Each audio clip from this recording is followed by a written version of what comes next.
Arakan army. হঠাৎ করে যুদ্ধে পরিণত হওয়া, কোনো কারণ ছাড়া গুলি করা, বাংলাদেশের জেলে বহরকে আটক করা। কে বা কারা এই আরাকান বাহিনী? কি চায় তারা? তাদের উদ্দেশ্য বা কী? 26 জন সদস্য নিয়ে তৈরি হওয়া এই সংগঠন কোথা থেকে পায় এই শক্তি? রোহিঙ্গাদের সাথে বা তাদের কি সম্পর্ক? বিস্তারিত জানাবো এই ভিডিওতে। মিয়ানমারে একটি রাখাইন রাজ্যর রাখাইন জনগোষ্ঠীর আত্মনিয়ন্ত্রণ এবং সাংস্কৃতিক অধিকার রক্ষার লক্ষ্য নিয়ে 26 জন সদস্য দিয়ে 2009 সালে 10ই এপ্রিল রাখাইন নৌ-গোষ্ঠীর বৌদ্ধ যুবক ও ছাত্রদের নিয়ে একটি ছোট দল হিসাবে শুরু হয় আরাকান আর্মি। প্রাথমিক শুরুর জন্য চীনের সীমান্তবর্তী কাচিন রাজ্যর কাচিন ইন্ডিপেন্ডেন্স আর্মির দখলদান অঞ্চলকে নির্বাচিত করে প্রশিক্ষণ নেয়। এতে কাচিন ইন্ডিপেন্ডেন্স আর্মি KIA তাদের সরাসরি অস্ত্র প্রশিক্ষণ ও সামরিক সহযোগিতা প্রদান করে। প্রাথমিক প্রশিক্ষণ এর পর আরাকান বাহিনী রাখাইন রাজ্যে ফিরে আসে। পরে মিয়ানমারে অন্যান্য বিদ্রোহী গোষ্ঠীর কাছ থেকে অস্ত্র ও যুদ্ধ কৌশল সম্পর্কিত সহায়তা পায়। পরবর্তীতে আরাকানরা বিভিন্ন প্রতিরোধ সংগঠনের সঙ্গে জোট তৈরি করে।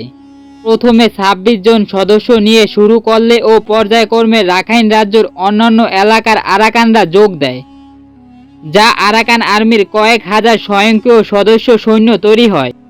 এই বিদ্রোহী গোষ্ঠীটি তাদের সশস্ত্র সংগ্রাম শুরু করে 2010 সালে রাখাইন রাজ্যের স্বায়ত্ত শাসনের জন্য, যা তাদের প্রথম সংঘাত হিসাবে বিবেচিত হয়।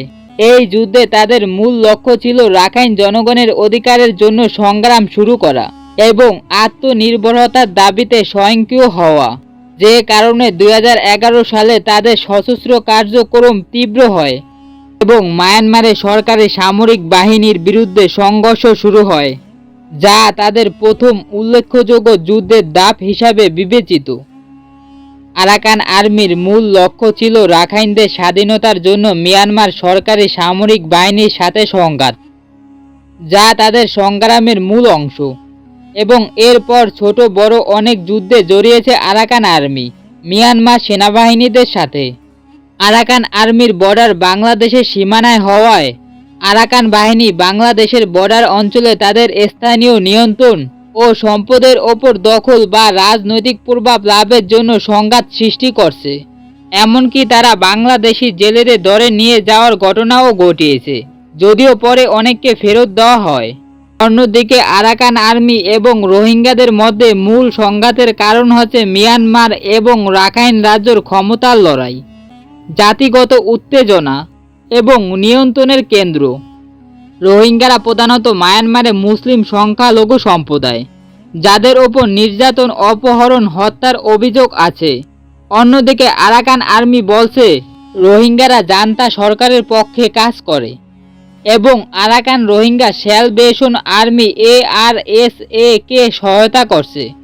ফলে রোহিঙ্গাদের উপর উভয় পক্ষের চাপ পড়ছে এবং তাদের মধ্যে বিভেদ বেড়েছে। বর্তমানে আরাকান আর্মি রাখাইন রাজ্যের প্রায় 90% নিয়ন্ত্রণে নিয়ে বসবাস করছে, যা অর্জিত সামরিক অগ্রগতি ও নিয়ন্ত্রণ ওই অঞ্চলের রাজনৈতিক, মানবিক, আঞ্চলিক পরিস্থিতিকে গভীরভাবে প্রভাবিত করছে।